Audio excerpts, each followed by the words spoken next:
महाभारत जो हमारे हिंदू धर्म के सबसे खतरनाक युद्ध में से एक है। महाभारत में हमें अनेकों वीर योद्धाओं का उल्लेख मिलता है। इनमें से कुछ योद्धा तो ऐसे थे जिनको पराजित कर पाना स्वयं देवताओं के लिए भी असंभव सा था। आज की इस वीडियो में हम महाभारत के 5 सबसे शक्तिशाली योद्धाओं के बारे में बात करने वाले हैं।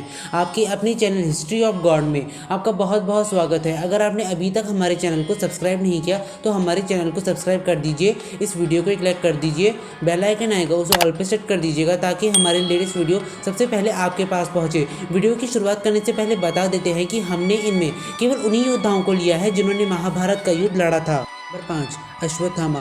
द्रोण पुत्र अश्वत्थामा भगवान शिव के अवतार थे। जो अश्वत्थामा थे उनके गुरु द्रोणाचार्य थे।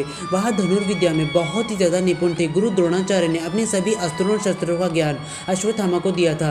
गुरु द्रोणाचार्य की सबसे ज़्यादा प्रिय और योग्य शिष्यों में से एक थे अश्वत्थामा। उन्हें युद्ध में पराजित कर पाना बहुत ही ज़्यादा कठिन था। जो अश्वत्थामा थे उनके पास कई सारी दैवीय शक्तियाँ भी थी। आखिरकार अश्वत्थामा भगवान शिव के अवतार थे। जो अश्वत्थामा थे वो महाभारत के सर्वश्रेष्ठ धनुर्धारियों में से एक थे। उन्होंने महाभारत के युद्ध में पांडवों की 3 अक्षौणी सेना का नाश अकेले किया था। उन्होंने अर्जुन के साथ भी डट के युद्ध किया था।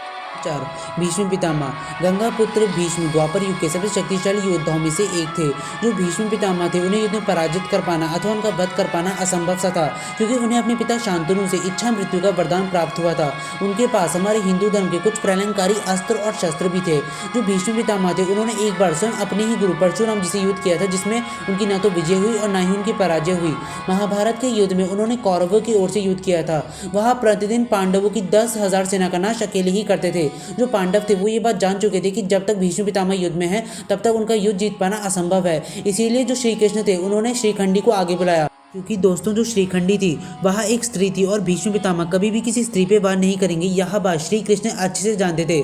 इसलिए जब श्रीखंडी युद्ध में आए तब भीष्म पितामह ने अपने शस्त्र त्याग दिए। उसके बाद जो अर्जुन थे उन्होंने अपने बाणों से भीष्म पितामह को बाणों के बिस्तर पर लेटा दिया। लेकिन दोस्तों भीष्म पितामह की मृत्यु महाभारत के युद्ध के अंत के बाद ही हुई थी। नंबर 3 अर्जुन। अर्जुन देवराज इंद्र के पुत्र थे। जो अर्जुन थे उन्हें वैसे तो बहुत सारे शस्त्रों को चलाने में निपुणता हासिल थी, लेकिन उनका मुख्य शस्त्र धनुष ही था। वो हमारे हिंदू धर्म के सर्वश्रेष्ठ धनुर्धारियों में से एक थे।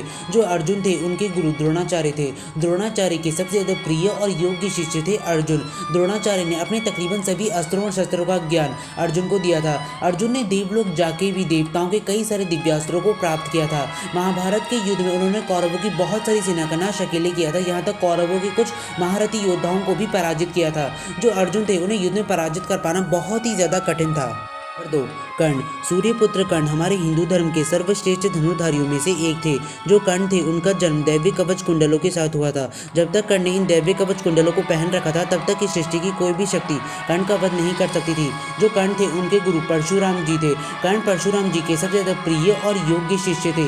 कर्ण के पास परशुराम जी के परशु को छोड़ के उनके बाकी सभी अस्त्र और शस्त्र थे। जो कर्ण थे उन्होंने जरासंध जैसे शक्तिशाली राजा को पराजित किया था। जो कर्ण थे वो बहुत बड़े योद्धा थे। आप इस बात से यह अनुमान लगा सकते हैं कि कर्ण का वध करने के लिए क्या कुछ नहीं करना पड़ा। सर्वप्रथम उन्हें परशुराम जी द्वारा श्राप मिला। के अलावा जो कर्ण थे उन्हें अपने जीवन में और भी कुछ श्राप मिले थे। जो कर्ण थे उनसे अंत में उनके दैवीय कवच कुंडल भी छीन लिए गए थे। लेकिन इसके बाद भी उन्होंने 5 में से 4 पांडवों को पराजित किया था और पांडवों की बहुत सारी सेना का नाश अकेले किया था। उन्होंने अर्जुन के साथ भी डट के युद्ध किया था और वह अंत में वीर गति को प्राप्त हुए थे। नंबर 1 श्री कृष्ण। श्री कृष्ण भगवान विष्णु के अवतार थे। वो हमारे हिंदू धर्म के सर्वश्रेष्ठ योद्धा भी थे और सर्वश्रेष्ठ धनुर्धारी भी थे। जो श्री कृष्ण थे उनके पास हमारे हिंदू धर्म में बताए गए तकरीबन सभी अस्त्र और शस्त्र थे। महाभारत के युद्ध में उन्होंने दोनों पक्षों में से किसी पक्ष की ओर से युद्ध नहीं किया था, लेकिन अगर वो किसी एक पक्ष की ओर से युद्ध करते तो दूसरे पक्ष का हारना तय था। वो मात्र अपने सुदर्शन चक्र से इस महायुद्ध का अंत एक ही बारी में कर सकते थे। दोस्तों आशा करते हैं आपको हमारी वीडियो पसंद आई होगी। अगर पसंद आई है तो हमारी वीडियो को ढेर सारा प्यार दीजिएगा। अगर अनजाने में हमसे कोई गलती हो गई हो तो हमें माफ़ कर दीजिएगा। बहुत जल्द मिलेंगे ऐसी ही किसी मज़ेदार वीडियो के साथ। तब तक के लिए आप सभी का बहुत बहुत शुक्रिया।